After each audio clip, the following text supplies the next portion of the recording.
Greetings and welcome to today's episode of Coping Together with the Mental Health Association of Central Florida. I am Charlotte Melton, and I am excited to have with me today Donna Wyche, the Division Manager of Mental Health and Homelessness Issues for Orange County. Thank you so much today, Donna, for being here. Thanks for having me. I appreciate it. Absolutely. Well, Donna, you have been an advocate for the mental health system in our community as your role, part of your role with the Orange County government for 25 years now. It's amazing, and thank you. Because of the body of work you've developed over that period of time, I can tell it's part of your personal core values too. So why do you feel it's important to advocate for mental health? Oh, wow.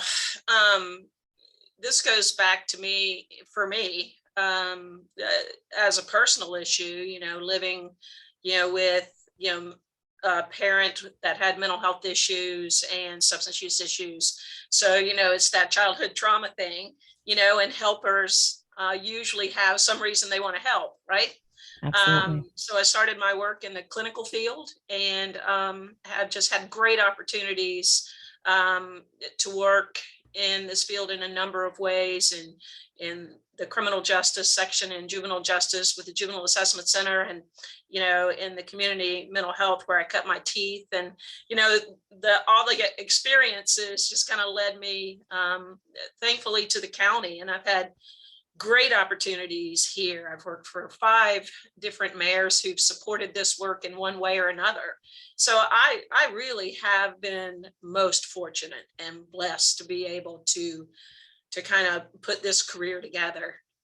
That's amazing. Yeah, Well, and sure. you make such a good point about the continuity, even with different leadership, the energy's been behind you. Yeah, absolutely. And you can't get work done otherwise. So that's really exciting. Absolutely. That's absolutely the case. If there were any mayors that at any one time said that this wasn't important work, that's where it stops. But that's never been the case. That's so exciting to hear. One of the reasons I'm really thrilled to have you on today is the recent presenting and publishment of the Orange County Mental Health and Behavioral Health System of Care Community Analysis. It's a huge endeavor for you and for the county. Can you share some history as to how that became a priority? Well, it's pretty simply having doing a presentation to the mayor on actually jail diversion, mental health jail diversion. We had worked in a couple of different subcommittees, corrections on kind of post booking, and I had the pre-booking diversion aspect of it. It was kind of born out of the Criminal Justice Coordinating Council with the mayor and Judge Don Myers, Chief Judge Don Myers at the time, and they said, go and figure out what else we can do. Right. So we had already done the CRC back in 2003, which is a huge diversion model for people with mental illness and addiction. But it's an involuntary situation that they have to meet Baker Act or Marchman criteria to go to CRC with law enforcement. So we said, we can become a more diversion and deflection kind of community. We can encourage more diversion and deflection at a lower level where people don't have to be Baker acted or Marchman acted into a facility. We could actually do that. We could train, we could do all these things. So I was actually doing that presentation to the mayor, and we had $400,000 that was given to us by the board, by actually Commissioner Thompson, who was leaving office. She had some personal issues in regards to someone who ended up in jail, whom she adored and loved and was her family, right? And so she said, that should have never happened. And so we did a presentation. They allotted just a small amount, $400,000 of general revenue to get something started. So that was still sitting there. So, we decided we could at least start something, right? And then maybe we could get other dollars, grant funds or whatever. So I was doing that presentation to the mayor, and he went, well, Donna, we don't have enough money to do what you're talking about. Well, I was like, well, I know we don't. And the conversation kind of went like that down that road. And then he finally looked at me and said, well, if we've got gaps, if we don't have the necessary resources, we should find out why we don't have them and what it is we don't have. And I kind of said, are you challenging me to do this work? And it wasn't only a challenge. He was like, yes, go out there, study it, and come back and tell me. So that's what we did. And my staff, along with community partners, the managing entity, we all put our heads together. I kind of built out the umbrella that I thought, from prevention, kind of womb to tomb, if you will, and everything in between, and said, what are we missing? We have these things in these buckets. What are all those things that we're missing? And we put that together, did a presentation to him. That was October, he challenged. In March, I did the presentation to him. And, it had a $49 million price tag on it. And he did not blink, not once. He didn't question it. He was very thoughtful about it.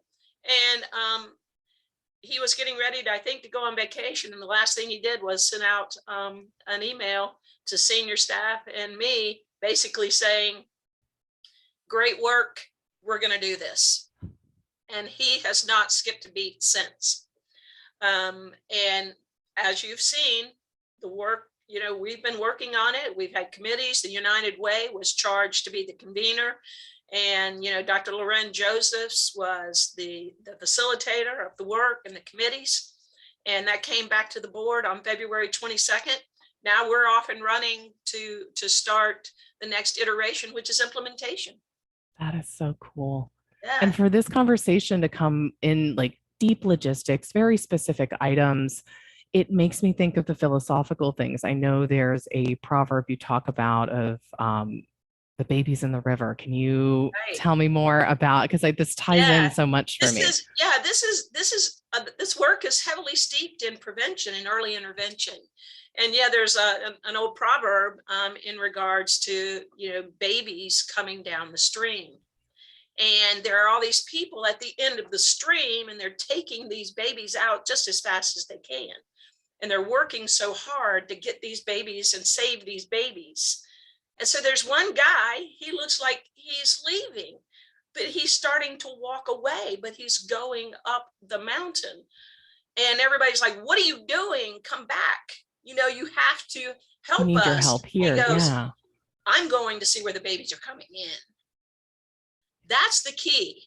That's really the key. How many lives could we save if we go upstream? If we go 0 to 5, 0 to 8, start very young, because kids, live with trauma. They live with parents who live with trauma. And then that, that cycle continues. We have to break that cycle. We have to help those parents that are dealing with trauma, who are teaching that trauma or re-energizing that trauma with their children. And so, and the funny thing is, the mayor said, go out and do this. But even when he said, go out and do this, and we did this, we didn't stop. Our division, last year was awarded a 4-year SAMHSA grant, 0 to 8. We've already started doing early training for daycare workers and parents in the parent-child interaction therapy model. It's very, very key, I think, to the work we need to do. I say this often, probably to every mayor that I talk to about children's mental health, and Mayor Demings gets it as well as anybody because of his history in public service and law enforcement. He sees it. He's been around it. He has family who are affected by mental illness, so he so gets it. And if we don't focus a lot of our energy, because 50% of lifetime mental health issues present before the age of 14, 75% before the age of 24. So if we don't, and as a country, and certainly as a state, we do not focus our energy, 75% of the resources on 0 to 24. Yeah. And if we did, maybe we could eliminate first episode psychosis are treated very quickly. So all the brain damage from, one psychotic episode after another In that doesn't chronic happen, state. right? Absolutely. And So, catching those babies before they yeah, become parents of exactly. babies So down the that's what river. this upstream project is about. And that's a really heavy lift. If you look at the gaps analysis report, you'll see a lot of the funding really is focused on that very early intervention. Our daycare workers, that we're working with, Early Learning Coalition, Kinder Consulting, and a lot of those folks that we're working with in this grant are super excited about this work. And we're so pleased that we're able to do it. It's thrilling. I wanted to ask about results, and you're telling me already that the analysis is moving and work is existing that matches those gaps in the analysis. In fact, some of those major deep pocket holes. Absolutely. So we're already getting to see the community and system of care shift, and that's thrilling. So we're going to link to the report and make sure people get a chance to read into that. And personally, I'm overwhelmed by this initiative as well with 0 to 8, because as you say, those care workers are so critical in the support of a youth. They also are a second set of family members that influence the culture of that youth and keep a happier baby coming home too, which is such a resounding effort around the whole family. Absolutely. I mean, the human spirit is very resilient. And being able to teach resiliency in children and how to deal with their emotions and their frustrations and their anger and their trauma is super important to raising wellness in our children.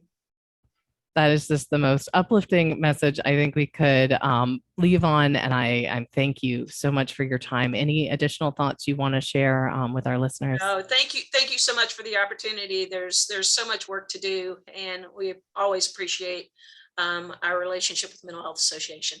We are all in this together, and thank you so much. Thank you all for tuning in, and keep an eye out for our next episode.